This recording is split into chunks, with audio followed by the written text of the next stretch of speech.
Okay, just a quick video to show customers who are considering purchasing our replacement nozzles. So we've done two nozzles. I've designed these myself and printed them here in the workshop. We have a 70 and 90 mil set that is the same size as the originals, but because the original nozzles have these two little tags either side that can easily break off, we've gone for a different option this time.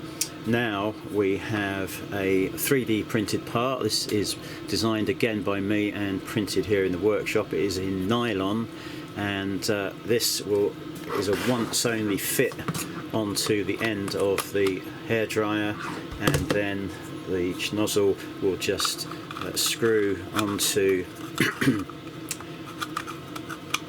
the adapter like so, and that's easy to remove and fit the other size, or just leave the nozzle off as and when required. The way to fit this is, if I just spin this around, we need the gap. You see the gap here, gap at the top and bottom, slot it in at the bottom and then just click it in place like that. Okay, so it's not restricting the flow in any way. You can just leave this one, fit it once and forget it.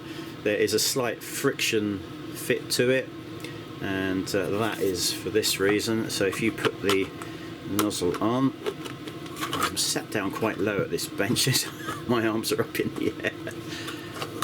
Let me hold it with my finger. There we go.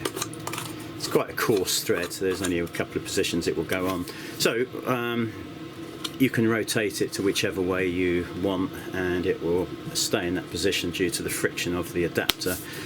Heat's not an issue. You can use this on any of the heats and speeds and it'll be absolutely fine. Of course the plastic gets hot, that's, the originals would do exactly the same thing. And then to remove it, just put a finger or two fingers on the grey part and just simply unscrew the nozzle, carry on using it without, or fit the larger nozzle, whatever you want to do. Again, friction fit, so once the thread's done up you can spin it round to wherever it needs to go, whatever position you want, and it will stay there. So hopefully that will help anyone who has lost or broken their nozzles on their GHD Air 1.